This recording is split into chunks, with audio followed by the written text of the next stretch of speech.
आगाज में सबसे पहले आपको आगाह करते चले मेरे कराची बैरिस्टर मुर्तज़ा वहाब ने खुसूसी बच्चों की स्कूल इंतजामिया की दरख्वास्त पर शहर के 5 पार्कों में स्पेशल बच्चों के लिए जगह फ्राहम कर दी है।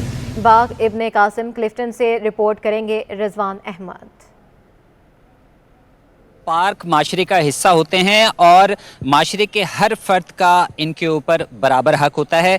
स्पेशल पर्सनस किसी न किसी जिस्मानी माजूरी का शिकार अफराद भी जो है उसमें शामिल हैं। इस हवाले से एक बेहतर इकदाम KMC के महकमा बागात की जानिब से देखने में आया है। बाग इब्ने कासिम से मैं आपको रिपोर्ट कर रहा हूँ, जहाँ पे 100 के लगभग जो है 132 एकड़ रकबे पर मुश्तमिल ये पार्क है, जिसके 100 जो है वो बाउंड्रीज़ बनी हुई हैं और उनमें से चंद बाउंड्रीज़ जो है वो स्पेशल पर्सन ख़ास तौर पे बच्चों के लिए जो है मुख्तस कर दी गई हैं। उनके इंस्ट्रक्टर हमारे साथ मौजूद हैं, उनसे बात करते हैं। बहुत शुक्रिया मैम, फरमाइएगा कहाँ से यह आइडिया आया और कितना इसका फ़ायदा हो रहा है?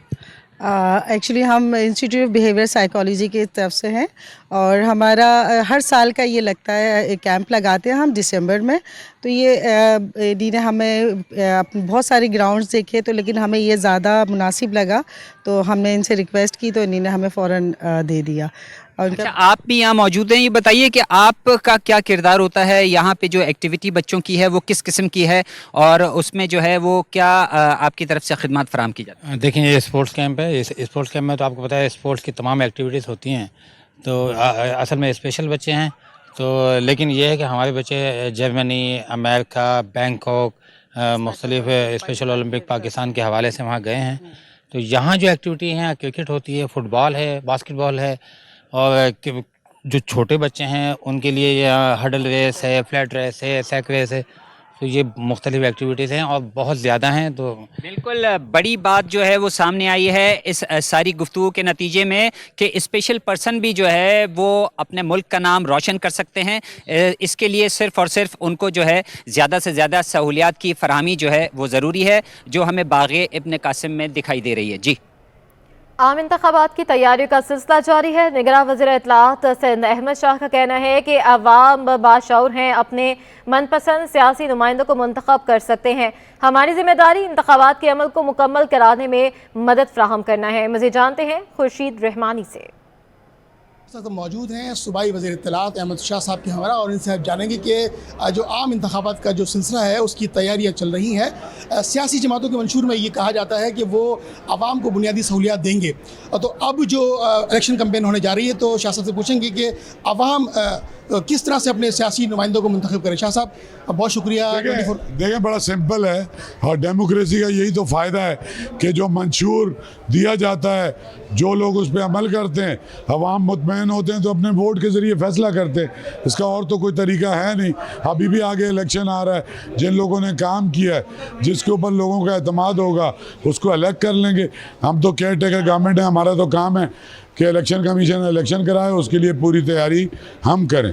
तो वो अभी इलेक्शन हो रहा है, उसमें फैसला हो जाएगा। अच्छा, DROs की तब्दीली भी हुई है, उस हवाले से क्या कहेंगे आप? देखिए, वो भी जो उस पर मैं क्या कमेंट कर सकता हूँ, इलेक्शन कमीशन का काम है। और शायद इलेक्शन कमिश्नर भी तब्दील हो गया है, उन्होंने कुछ ऑर्डर रोक भी दिए हैं। तो ये this is between election commission और वही फैसला करता है और हुकूमत सिंध उस पर अमल करती है। ये थे अहमद शाह सूबाई वज़ीर इत्तलाआत, जिनका ये कहना था कि सियासी मंशूर तो अपनी जगह पर, आवाम जिसको भी मुंतखब करे ये फ़ैसला उनके पास है, लेकिन सियासी मंशूर को देखते हुए आवाम अपना फ़ैसला करें और आम इंतखाब जिस दिन हो उस दिन वो अपने सियासी जो पार्टी है उसके नुमाइंदों को वो मुंतखब करें। जी, आपको बराह रास्त ये चलते हैं, मुस्लिम लीग नून के रहनुमाओं की न्यूज़ कॉन्फ्रेंस जारी है। बशीर मेमन राव अनवार, तो मैं ये कहना चाहता हूँ, मियाँ का जो प्यार है और मियाँ का जो इनकार है, आपको करप्शन से प्यार है, आपको जाली सिस्टम से प्यार है, और मैं आप ही के अंदाज में बोलूं, हमें उससे इनकार है। आपको करप्शन से और सिस्टम से प्यार है, मियाँ को उससे साफ इनकार है। तो आप अपने करप्शन को और सिस्टम को बचाने के लिए जो नारे लगा रहे हैं, और वो सब जानते हैं कि किसने कहा था राव अनवार साहब के बारे में कि he is a good boy, बहादुर बच्चा है। मियाँ तो उसे जानते भी नहीं। अब जहां तक रह गया बशीर मेमन, तो हम सब समझते हैं कि वो एक बहुत अच्छे, ऑनेस्ट, बेदाग अफसर हैं, थे, जिन्होंने बहुत अच्छा काम किया, जिनके वजह से रेफरेंस जो दायर की 23 अरब रुपया जमा कराना पड़ा बिलावल साहब के अजीजों को। वो जो जाली बैंक अकाउंट था उससे उनको जमा कराना पड़ा उस रेफरेंस के वजह से। तो शायद इस बात का गुस्सा हो। और जहां तक अच्छा बच्चे का ताल्लुक है तो वो आप सारे media, print media, electronic media जानता है कि किसे बार बार कहा जाता है कि हमारा अच्छा बच्चा है, किसने बार बार उन्हें पोस्टिंग दिलवाई, किसने बार बार उन्हें तरक्की दी, किसने उनकी सपोर्ट की। तो बिलावल साहब, आप बराए मेहरबानी बताएं कि करप्शन के अलावा, सिस्टम को सपोर्ट करने के अलावा आपने कोई।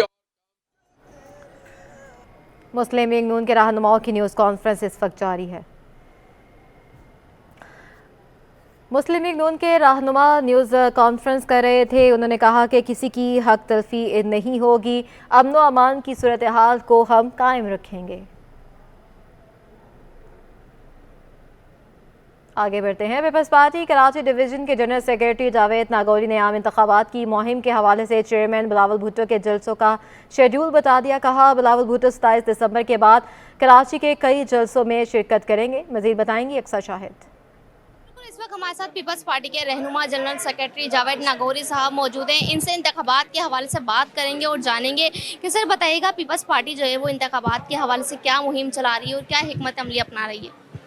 देखिए, पाकिस्तान पीपल्स पार्टी का तो पहले दिन से वाज़े मौक़िफ़ था कि इलेक्शन होने चाहिए, लेकिन कुछ ताकतें हैं जो अपने आप को कमज़ोर समझती हैं और कुछ ताकतें ऐसी हैं कि जो फरमाइशी प्रोग्राम चलाना चाहते हैं। तो पीपल्स पार्टी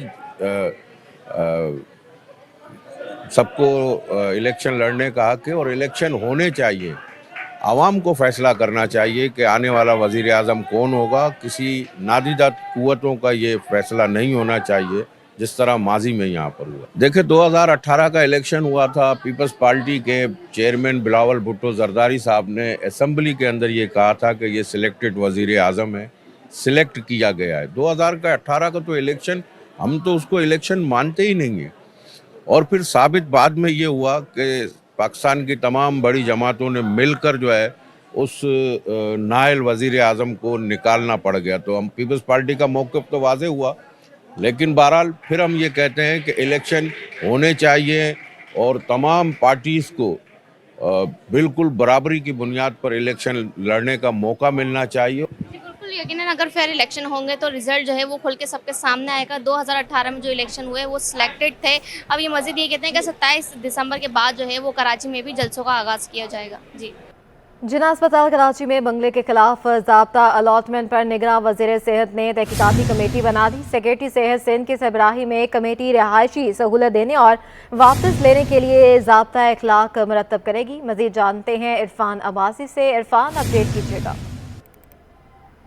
देखिए जी, बिल्कुल ये तकरीबन हफ्ता 10 दिन से जो है वो जो इंतजामिया थी उसके 2 ग्रुप बन चुके थे। एक ग्रुप के अंदर डायरेक्टर के फेवर में था, जबकि दूसरा जो ग्रुप था वो डायरेक्टर के खिलाफ था, क्योंकि डायरेक्टर जो JPMC है डॉक्टर शाहिद रसूल साहब, उन्होंने अलाट किया था ये बंगला डॉक्टर नौशीन को, जो डिप्टी डायरेक्टर भी हैं, उसके अलावा इमरजेंसी की इंचार्ज है। जिसके बाद YDA के चंद जो डॉक्टर थे उनकी जानिब से काफ़ी जो है वो शोर शराबा किया गया कि किसी भी सूरत में ये बंगला जो है वो डॉक्टर नौशीन को नहीं मिलना चाहिए था। और क्योंकि डॉक्टर नौशीन 18 ग्रेड की है, जबकि जो बंगले के अंदर जो बंगला जिन डॉक्टरों को अलाट किया जाता है उनका ग्रेड कम से कम 19 का ग्रेड होना चाहिए।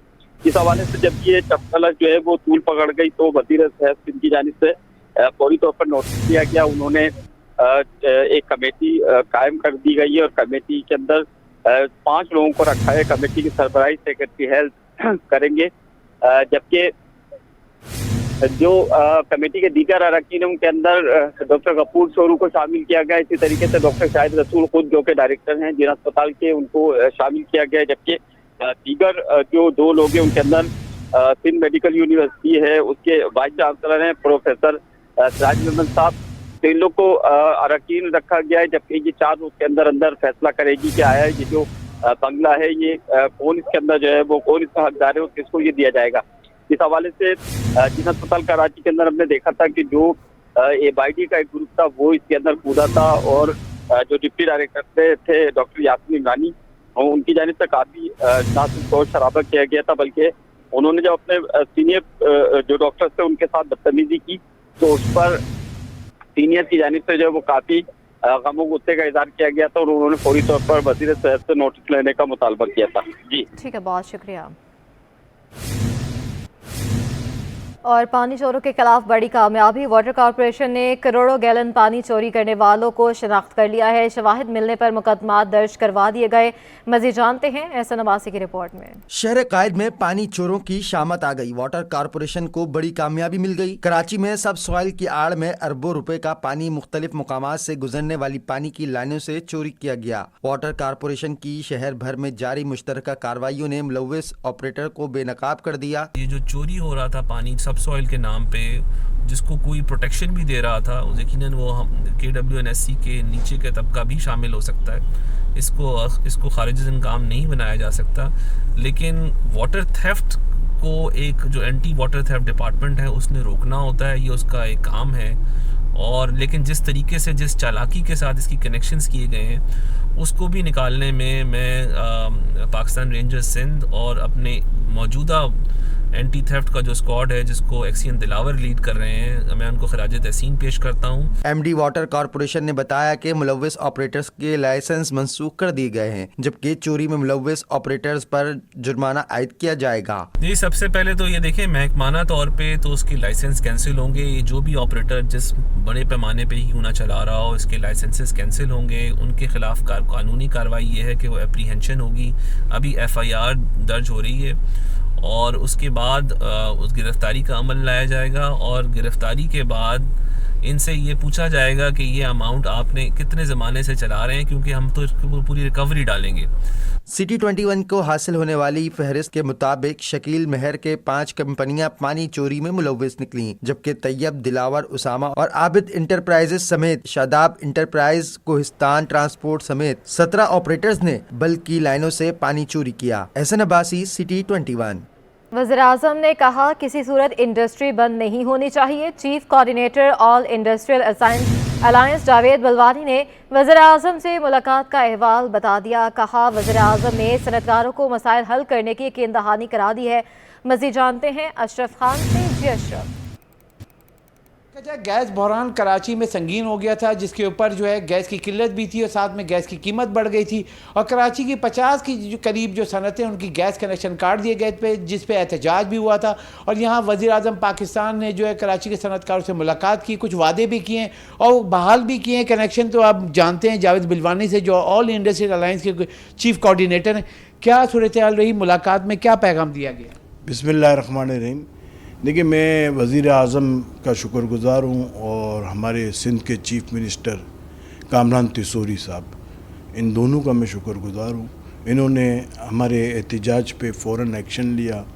हमें कामरान तिसोरी साहब ने बोला मैं आपके साथ हूँ, मैं आपके साथ चलूँगा। उन्होंने लीड किया, हमें ले गए साथ और प्राइम मिनिस्टर हाउस में मीटिंग हुई। इसमें फाइनेंस मिनिस्टर, एनर्जी मिनिस्टर और सब बाकी सब लोग थे, ओगरा के अपने एनर्जी मिनिस्ट्री ऑफ एनर्जी के। वज़ीर-ए-आज़म ने बोला भाई किसी भी हाल में इंडस्ट्री बंद नहीं होनी चाहिए और इंडस्ट्री, एक्सपोर्ट इंडस्ट्री बंद, जनरल इंडस्ट्री बंद नहीं होनी चाहिए। और बोला है कि हम आपके मसले को सीरियसली देखेंगे। उन्होंने फाइनेंस मिनिस्टर को उसी वक्त ऑर्डर किया और एनर्जी मिनिस्टर को कि इनके साथ बैठो, इनका जो इतनी सारी एकदम अचानक इतनी प्राइस बढ़ गई है, इस मसले को हल करो। और हमने कहा कि सब 1350 डिटरमिन किए हैं, उसके अंदर जो है 20.62% प्रॉफिट भी है। उन्होंने बोला आप इनके साथ बैठ जाओ और इस मसले को देखो और हमें वादा किया है कि हम आपका मसला हल करेंगे और हमारी फ़र्स्ट प्रायोरिटी इंडस्ट्री है कि इंडस्ट्री चलनी चाहिए।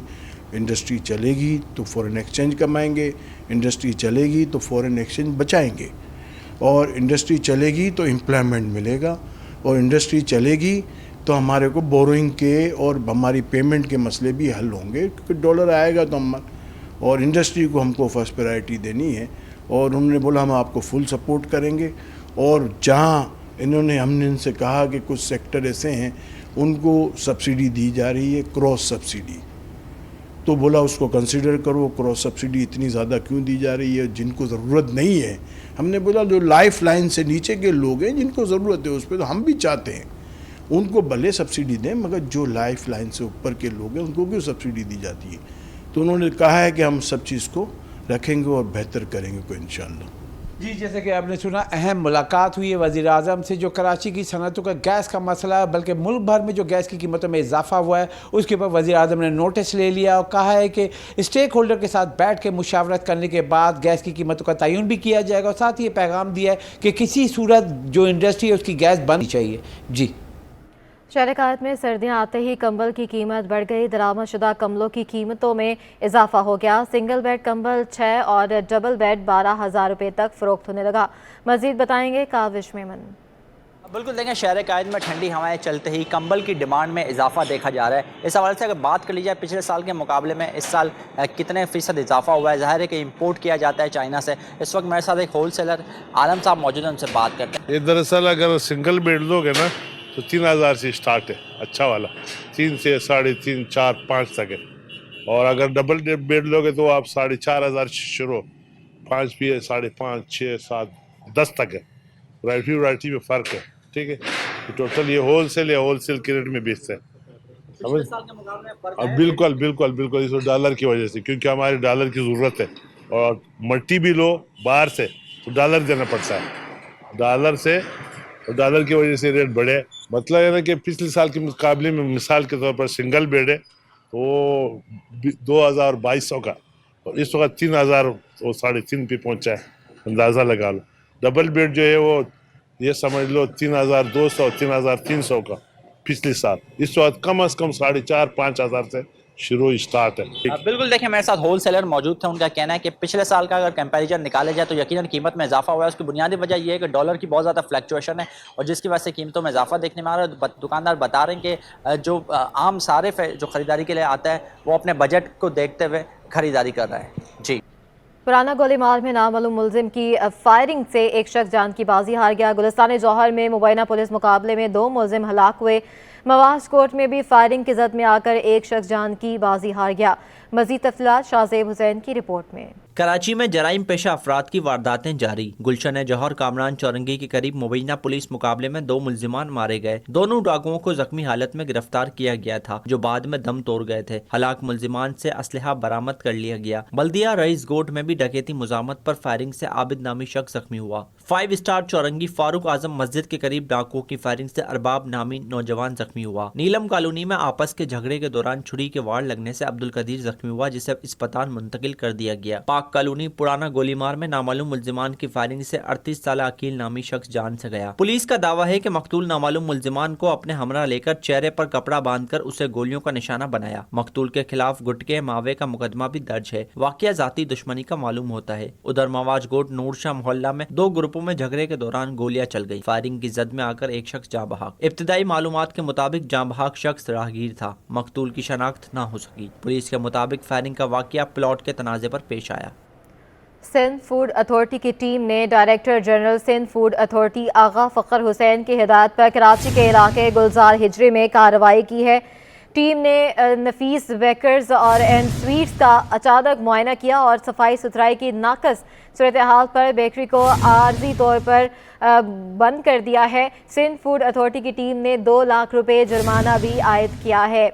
अपडेट करते चलें, सिंध फूड अथॉरिटी की टीम ने director general Sindh food authority Agha Fakhar Hussain की हिदायत पर कराची के इलाके गुलजार हिजरी में कार्रवाई की है और टीम ने नफीस बेकर्स एंड स्वीट्स का अचानक मुआयना किया है और सफाई सुथराई की नाकस सूरत हाल पर बेकरी को आर्जी तौर पर बंद कर दिया है और सिंध फूड अथॉरिटी की टीम ने 2 लाख रुपए भी जुर्माना आयद किया है।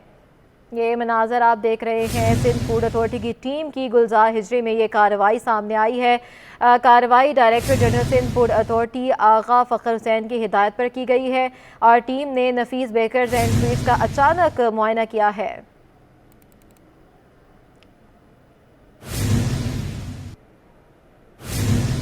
आगे बढ़ते हैं। कुरंगी नंबर 2 में बुलेट प्रूफ जैकेट पहने मुसल्लह डाकुओं ने होटल में लूटमार की है। मुलजमान लाखों रुपए नकद और दीगर सामान लूट कर ले गए हैं। शाहजेब हुसैन मजीद बताएंगे। जी बिल्कुल, देखिए मैं इस वक्त कोरंगी नंबर 2 पर मौजूद हूँ और यहाँ पर मुसल्लह मुलजिमान ने धावा बोला है। बताया जाता है कि एक रोज़ कबल कोरंगी 2 नंबर सुल्तान होटल पर, जो कि मेरे अकब में देख सकते हैं, ये वो होटल है जहाँ पर 2 गाड़ी में सवार मुसल्लह डाकू आए थे, जिन्होंने बुलेट प्रूफ जैकेट पहनी हुई थी और पुलिस से मुशाबियत रखते थे। उन्होंने डकैती की वारदात की और लाखों रुपए और इसी तरीके से यहाँ का जो सामान था वो लूट कर फरार हो गए हैं। इस वाक़े का जो मुकदमा है वो इस मुतालिका थाने में दर्ज कर लिया गया है। निदा खान के मुताबिक बताया जाता है कि जो कार सवार शहरी थे, उन्होंने जो है बुलेट प्रूफ जैकेट पहनी हुई थी और साथ ही साथ पुलिस से मुशाबियत रखने वाले जूते पहने हुए थे। अपने आप को पुलिस एहलकार ज़ाहिर कर रहे थे। पुलिस की जानिब से कहा जा रहा है कि इस वाक़े का मुकदमा दर्ज करके जो है तफ्तीश शुरू कर दी है। जी, सिंध में पुलिस अफसरान के तबादले मुतवक्के हैं। सिंध हुकूमत ने समरी इलेक्शन कमीशन को अरसाल कर दी। SSP साजिद सदरजोई कराची के ज़िला जनूबी तैनात होंगे, जबकि ज़ुबैर नज़ीर शेख को SSP सखर तैनात करने का फैसला किया गया है। सिंध में पुलिस अफसरान के तबादले समरी इलेक्शन कमीशन को अरसाल कर दी गई। मज़ीद बात करेंगे शाहजेब हुसैन से। जी शाहजेब। जी बिल्कुल, देखिए हालिया दिनों में होने वाले पुलिस अफसरान के तबादले जो है होने वाले हैं। समरी इलेक्शन कमीशन को हड़ताल कर दी गई है। सिंध हुकूमत की जानिब से बताया जाता है कि साजिद सदरजोई जो कि SSP हैं वो कराची के ज़िला जनूबी तैनात होंगे, जबकि ज़ुबैर नज़ीर शेख जो कि इस वक्त CPO में अपनी पोस्टिंग का वेट कर रहे हैं, वो SSP सेक्टर तैनात करने का फैसला किया गया है। इसी तरीके से बात की जाए कमर रजा दस्तानी की, तो वो SSP जैकबाद तैनात होंगे। ज़राए का कहना है कि आसिफ रजा बलोच SSP मटियारी तैनात होंगे, जबकि कलीम मलिक SSP कमर शहदाद कोट तैनात होंगे और इसी तरीके से मीर रोहल खोसो SSP बदीन तैनात होंगे। बशीर बरोही SSP कश्मीर कनकोट तैनात करने का फैसला किया गया है, जबकि सुहाई अजीज तालपुर को SSP नौशेर फेरोज में तैनात करने का फैसला किया गया है। जबकि इस ट्रांसफर इन पोस्टिंग में बताया जाता है कि डॉक्टर फर्रुख रजा मलिक जो है वो तबादलों के गेम से आउट हो गए हैं। जी, बहुत शुक्रिया अपडेट करने के लिए। FIA corporate crime circle Karachi की कार्रवाई। हवाला होंडी और गैर कानूनी करेंसी एक्सचेंज में मुलव्वस अनासर के खिलाफ क्रैकडाउन करते हुए गैर कानूनी करेंसी एक्सचेंज में मुलव्वस गैंग के 2 मुलजमान गिरफ्तार कर लिए गए हैं। मजीद क्या तफसीलात हैं, जानते हैं अपनी नुमाइंदा अनुषा जाफरी से। जी अनुषा। FIA कॉर्पोरेट अनुषा जाफरी हमारे साथ मौजूद होंगी। FIA corporate crime circle Karachi की कार्रवाई हुई है। हवाला होंडी और गैर कानूनी करेंसी एक्सचेंज में मुलव्वस अनासर के खिलाफ क्रैकडाउन करते हुए गैर कानूनी करेंसी एक्सचेंज में मुलव्वस गैंग के 2 मुलजमान गिरफ्तार किए गए हैं। मजीद बात कर लेते हैं। अनुषा जाफरी हमारे साथ मौजूद हैं। जी अनुषा। बिल्कुल, FIA corporate crime circle Karachi की बड़ी कार्रवाई सामने आई है। Director FIA Karachi zone Zain Iqbal Sheikh की हिदायत पर हवाला हुंडी और गैर कानूनी करेंसी एक्सचेंज में मुलव्वस अनासर के खिलाफ क्रैकडाउन करके जो है वो गैर कानूनी करेंसी एक्सचेंज में मुलव्वस गैंग के 2 मुलजिमान को गिरफ्तार कर लिया है। लाखों मालियत की मुल्की और गैर मुल्की करेंसी बरामद कर ली गई है। गिरफ्तार मुलजिमान में मोहम्मद आकिब जो शामिल है। FIA हुकाम के मुताबिक मुलजिमान को जमशेद रोड कराची से गिरफ्तार किया गया है। मुलजिमान हवाला हुंडी और करेंसी की गैर कानूनी एक्सचेंज में मुलव्वस थे। गिरफ्तार मुलजिमान बगैर लाइसेंस गैर मुल्की करेंसी एक्सचेंज में भी जो है वो मुलव्वस बताए जा रहे हैं। छापे के दौरान मुलजिम से जो है वो काफी रुपए बरामद हुए, जिसके मुलजिमान से UAE दरहम, मालदीव, अजरबैजान और सऊदीया रियाल भी जो है वो बरामद हुए हैं। मुलजिमान से 8 अदद मोबाइल फोन, 3 लैपटॉप भी बरामद किए गए हैं। मुलजिमान से हुंडी हवाला से मुतालिक पैगामात, मुतअद्दिद हवाला हुंडी के रजिस्टर्ड चेकबुक, डिपॉजिट स्लिप्स भी जो है वो बरामद की गई है। FIA के मुताबिक मुलजिमान जो है वो बरामद होने वाले करेंसी के हवाले से हुक्काम को मुतमईन भी नहीं कर सके, जबकि मुलजिमान को गिरफ्तार करके तफ्तीश का आगाज करके दीगर मुलजिमान की गिरफ्तारी के लिए छापे भी मारे जा रहे हैं। ठीक है, बहुत शुक्रिया अनुषा। डॉ यूनिवर्सिटी ऑफ हेल्थ साइंसेज का 13वां कॉन्वोकेशन 2192 तलबा को डिग्री तकवीज़ की गई। MBBS के पास आउट तलबा से इंसानियत की बिला इम्तियाज़ खिदमत का हल्फ लिया गया। इरफान अब्बासी मज़ीद बताएंगे। बिल्कुल ओझा कैंपस के अंदर डाउ यूनिवर्सिटी ऑफ हेल्थ साइंसेज का 13वां कॉन्वोकेशन इस वक्त जारी है और कॉन्वोकेशन के अंदर जो असातिज़ा हैं उनके अलावा स्टूडेंट की एक बहुत बड़ी तादाद है कि जो यहाँ पर डिग्रियाँ लेने के लिए आए हैं। इंतज़ामिया का कहना है कि तकरीबन 1192 स्टूडेंट को जो है वो डिग्रियाँ तफवीज़ की गई हैं। इसके अलावा यहाँ पर हमने देखा कि काफ़ी बेहतर इंतजाम किए गए। मेरे साथ कुछ स्टूडेंट मौजूद हैं, इससे बात करेंगे। बताइएगा कैसा फील कर रही हैं आज, कैसा लगा? आज का दिन बहुत अहम दिन है हम स्टूडेंट्स के लिए, क्योंकि 4 से 5 साल जो हम लोगों ने मेहनत की है, ख़ास तौर पे पेरेंट्स के लिए, क्योंकि पेरेंट्स का एक बहुत बड़ा रोल रहता है स्टूडेंट्स को सपोर्ट करने में। टीचर्स का बहुत बड़ा हाथ होता है हमें जो है वो स्टेज तक पहुंचाने के लिए। और आज एक तरह से हमारी सेलिब्रेशन है इसको मुकम्मल करने के लिए कि किस तरह से हमने जो है वो एक स्टेप करके एक हर्डल को पूरा किया है। और मेरा ख्याल है कि हर किसी के लिए बहुत एक प्राउड मोमेंट है, खासकर जैसे पेरेंट्स हैं, फैमिली साथ इकट्ठे हुई हुई हैं, टीचर्स हैं, फैकल्टी है, तो यार ये सब के लिए बहुत एक अच्छा दिन है। बिल्कुल जी, सबके लिए बहुत अच्छा दिन है। सारे के सारे जो स्टूडेंट हैं उनके अंदर काफ़ी ज़्यादा जो है वो जोश और जज्बा पाया जाता है। इसके अलावा इससे पहले जो वाइस चांसलर हैं प्रोफेसर सईद कुरैशी साहब, उन्होंने भी अपनी स्पीच की थी जिसके अंदर उन्होंने तमाम जो मेडिकल के तलबा हैं उनके ऊपर जोर दिया था कि इंसानियत की जो खिदमत है उसको अपना शुआर बनाएं और इंसानियत की खिदमत को सबसे पहले देखें। यही जो है वो मैसेज सबको दिया गया है। डाउ यूनिवर्सिटी के अंदर जो आज 13वां कॉन्वोकेशन का इनेकाद किया गया, इसके अंदर लोगों की बहुत बड़ी तादाद है, उसके अंदर असातिज़ा उनकी बहुत बड़ी तादाद है और जो स्टूडेंट है वो मौजूद हैं, उनके पेरेंट्स भी यहाँ पर मौजूद हैं। जी, पाकिस्तान समेत दुनिया भर में आज तवानाई की बचत का दिन मनाया जा रहा है। दिन मनाने का मकसद तवानाई के तहफ़्फ़ुज़ की अहमियत का पैगाम फैलाना और तवानाई की बचत में कौम की कामयाबियों को ज़ाहिर करना है। तहाँ मकामी सतह पर तवानाई के ज़राए की कमी और बचत का ना होना लम्हा फ़िक्रिया है। मज़ीद अयाज़ राना की रिपोर्ट में।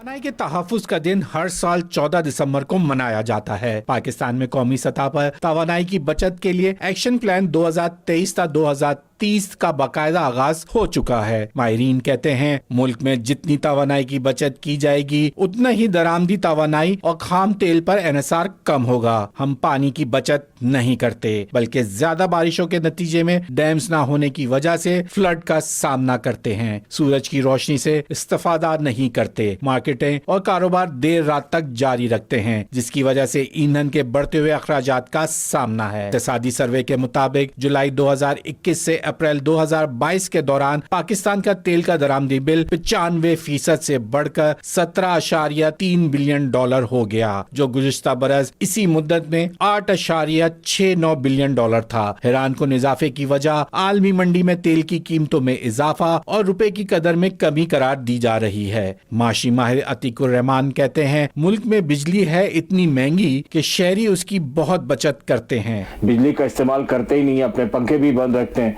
फ्रिज भी नहीं चलाते और साथ में एसी भी नहीं चलाते और दूसरी चीज़ों पे भी बड़ी एहतियात करते हैं। तो एनर्जी कंजर्वेशन डे में ये पैगाम है कि एनर्जी कंजर्वेशन ऑलरेडी आवाम कर रहे हैं। इतनी सख्त महंगी बिजली को सस्ता करना है और उसको सस्ता करने के लिए सख्त ज़रूरत इस बात पे कि हम डैम्स पे ध्यान दें, हम सोलर पे ध्यान दें।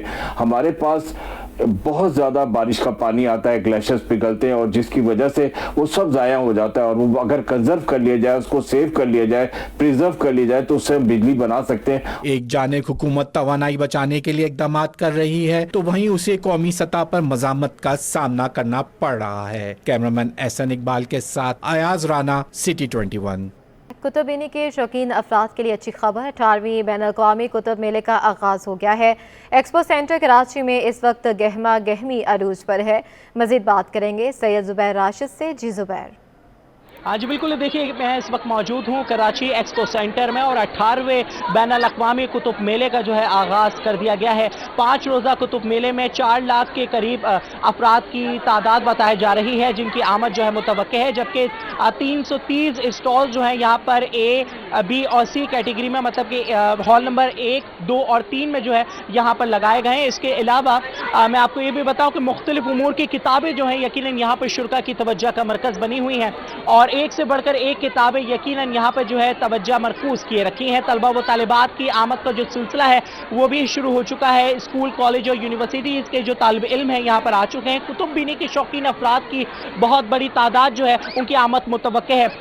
फरीद पब्लिशर में इस वक्त मैं मौजूद हूँ और इस स्टॉल की खुसूसियात ये है कि यहाँ पर जो है 50% जो डिस्काउंट है किताबों पर वो फराहम किया जा रहा है। तो इसके जो ओनर है वो इस वक्त हमारे साथ मौजूद हैं, इनसे जानते हैं। मुझे बताइए 50% आप लोगों ने यहाँ पर जो है डिस्काउंट दिया है, कौन कौन सी वैरायटी आप लोगों के पास अब तक यहाँ पर मौजूद है और सबसे ज़्यादा जो एक दिलचस्पी है वो कौन सी किताबों में जो है यहाँ पर मुजाहरा किया जा रहा है? देखिए, यहाँ पे हमारे पास जो है उर्दू लिटरेचर में काफ़ी किताबें इस वक्त मौजूद हैं, जिसमें तंज़ो मिज़ाज शायरी, बच्चों का अदब, नावल, अफसाने, तावारीख़ और मुख्तलिफ मौज़ूआत पे किताबें, फ़लसफ़े के ऊपर जो है वो किताबें हमारे पास मौजूद हैं। और ज़्यादातर जो रुझान है वो आप ज़ाहिर है आज पहला दिन है, बच्चे स्कूल के आए हुए हैं, तो उनका बच्चों के अदब से रिलेटेड जितनी किताबें, चाहे वो क्विज़ बुक्स हों, कहानियों की किताबें हैं, इसकी तरफ ज़्यादा रुझान है लोगों का। बाकी ख़वातीन का आपको पता है कि ज़्यादातर उनका शौक़ जो है वो नावल और अफसाने पढ़ने का होता है, तो ये किताबें ज़्यादा पसंद की जा रही हैं। फ़लसफ़ा निगारी, नावल, अफसाने जो हैं, दीगर किताबें यकीनन यहाँ पर जो है तवज्जो मरकूज़ की रखी हैं। जैसे कि इन्होंने बताया कि यहाँ पर जो है बिलखुसूस जो ख़वातीन हैं वो यहाँ पर जो है बहुत बड़ी तादाद में यहाँ पर आ रही हैं और अपनी मर्ज़ी की जो किताबें हैं उसका इंतखाब कर रही हैं। महंगी किताबें यकीनन यहाँ पर ज़रूर यहाँ पर मौजूद है, लेकिन कुछ ऐसे स्टॉल्स भी यहाँ पर खुसूसी लगाए गए हैं जहाँ पर 50% तक जो है डिस्काउंट जो है जो तालिब इल्म है, जो दीगर अफराद हैं, कुतुबीनी के शौकीन अफराद हैं, उनको जो है फराहम किया जा रहा है। जी। पाकिस्तान क्रिकेट बोर्ड के तहत प्रेसिडेंट ट्रॉफी ग्रेड 1 का आगाज़ 16 दिसंबर से होगा, जिसमें 8 टीमें मद्दे मुकाबिल होंगी। मज़ीद बताएंगे मोहम्मद हमाद। जी देखें, बिल्कुल प्रेजेंट ट्रॉफ़ी का जो आगाज़ है वो 16 दिसंबर से होने जा रहा है और तमाम टीमें जो हैं इस वक्त जो है मुख्तलिफ ग्राउंड्स में जो है वो प्रैक्टिस कर रही हैं। हमारे साथ मौजूद हैं जो है स्टेट बैंक स्पोर्ट्स के हेड जो है ज़हीरुल हसन साहब, इनसे हम बात कर लेते हैं, स्पोर्ट्स एनालिस्ट भी हैं। ज़हीर भाई, क्या कहेंगे, जो है पीसीबी की जानिब से ज़बरदस्त इनिशिएटिव लिया गया है? देखें, सबसे पहली बात तो ये है कि अल्लाह का शुक्र है कि पाकिस्तान के अंदर क्रिकेट दोबारा से जो है वो बहाल हो गई है। आप देखें, कायद-ए-आज़म ट्रॉफ़ी, T20 वनडे ख़त्म हुआ, पैटर्न्स ट्रॉफ़ी शुरू हो रही है, इसके वनडे, इसके T20 होंगे, फिर PSL है, फिर आपके यहाँ पे मुख्तलिफ लीग भी हो रही हैं। तो ये बड़ा खुशान बात है। मैं कहता हूँ पीसीबी को क्रेडिट जाता है इसका कि उन्होंने क्रिकेट को कंटिन्यू किया है और प्लेयर्स को जो है क्रिकेट मिली है। आज ग्राउंड भरे हुए हैं और ग्राउंड्स के अंदर देखें कि आप माशाल्लाह सेहतमंदाना जो है माहौल बना हुआ है। तो दूसरी बात ये कि डिपार्टमेंट क्रिकेट भी शुरू हो रही है, प्लेयर्स को जॉब्स मिली हुई हैं और इसकी वजह से जो है उनके अपने घरेलू प्रॉब्लम्स भी ख़त्म होंगे और प्लेयर जो है फोकस करेंगे क्रिकेट के लिए। और मैं समझ रहा हूँ कि पीसीबी को हमें अप्रिशिएट करना चाहिए इस हवाले से कि उन्होंने जो है हर सतह के क्रिकेट को बहाल कर दिया है। अच्छा ज़हीर भाई, हमने देखा कि अभी जितनी भी डोमेस्टिक क्रिकेट हो रही है उसमें हमने नए नए बड़े नाम देखे। अगर आप देखें तो अभी जो हमारी टीम ऑस्ट्रेलिया गई हुई है उसमें साइम अयूब है, एक ज़बरदस्त प्लेयर हैं, उन्होंने अपने आप को मनवाया और वो सेलेक्ट हुए। तो आप क्या समझते हो जो T20 और जो डोमेस्टिक क्रिकेट हो रही है उसमें ऐसा कोई नाम जो आप समझते हो कि ये आगे जाके पाकिस्तान का एक बड़ा नाम साबित हो सकता है, जिस तरह बाबर आजम जो है एक दुनिया में अपना नाम बना रहे हैं? देखें, पाकिस्तान डोमेस्टिक आपको पता है एक अरसे के बाद अभी जो है ऊपर आई है और उसके अंदर साहबज़ादा फरहान नो डाउट बहुत अच्छे प्लेयर हैं। साहबज़ादा फरहान स्टेट बैंक को भी रिप्रेजेंट करते रहे हमारी टीम को, और मैंने उनको देखा है कि वो इस्लामाबाद की डायमंड की पिच थी जिसको ऑस्ट्रेलिया की पिच कहा जाता था, वहाँ पे जो है ना वो बहुत अच्छे तरीके से बैटिंग करते थे। देखिए, हमारे साथ मौजूद हैं स्पोर्ट्स एनालिस्ट हैं ज़हीरुल हसन साहब, जिनका ये कहना है कि डोमेस्टिक क्रिकेट का इनिशिएटिव जो है पाकिस्तान क्रिकेट बोर्ड ने लिया है। हाल ही में जो है 3 डोमेस्टिक क्रिकेट हुई। अब ये प्रेजेंट ट्रॉफ़ी जिसका आगाज़ 16 दिसंबर से होगा, इसमें जो है 8 डिपार्टमेंट की टीमें मद्दे मुकाबिल है। तो इनका यही कहना है कि ये बड़ा ज़बरदस्त इनिशिएटिव है और खिलाड़ियों के लिए अच्छा है, वो इसमें अपना टैलेंट शो कर सकते हैं। जी। गुलकार रफ़ीक फ़कीर की कवाली ने सिटी कोर्ट में समा बांध दिया। कराची बार के सालाना इंतखाबात में खजानची के उम्मीदवार राहिल समसाम की जानिब से सिटी कोर्ट में कवाली की महफिल सजाई गई। मज़ीद जानते हैं इस रिपोर्ट में। कराची बार के सालाना इंतखाबात की मुहिम में तेजी आ गई। KPMA इलेक्शन खजानची के उम्मीदवार राहिल समसाम की जानिब से महफिल सजाई गई। सिटी कोर्ट में कराची बार के होने वाले इंतखाबात के उम्मीदवार राहिल समसाम की जानिब से म्यूजिकल नाइट का एहतमाम किया गया। म्यूजिकल नाइट में वकला की बड़ी तादाद ने शिरकत की। KPA कराची बार के इंतखाबात 16 दिसंबर को होंगे। उम्मीदवार राहिल समसाम कहते हैं, मैं किसी की बुराई करके वोट हासिल करना नहीं चाहता, पर मैं ये चाहता हूँ अब जो मुंतखब नुमाइंदा हो वो वकला के लिए सोचे, ना कि सिर्फ अपने लिए। ये वो पोस्ट है जिसमें आपके फंड्स की मिसमैनेजमेंट के चांसेस हैं। तो ये आपको फैसला करना है मेरे मोजेस बकला, वो आपको फैसला करना है कि इस पोजीशन में आप किसको लाते हैं। मेरी सिर्फ गुजारिश है कि ये पोस्ट और ये हमारे सारे नुमाइंदगान हमें पूरे साल हमारे फ्यूचर को, हमारे लॉ प्रोफेशन को शेप करेंगे। गुलकार रफीक फकीर ने अपनी आवाज का ऐसा जादू जगाया कि वकला झूम उठे। उम्मीदवार राहिल समसाम कहते हैं कि मैं चाहता हूं कि सिटी कोर्ट में भी सिस्टम को डिजिटलाइज किया जाए।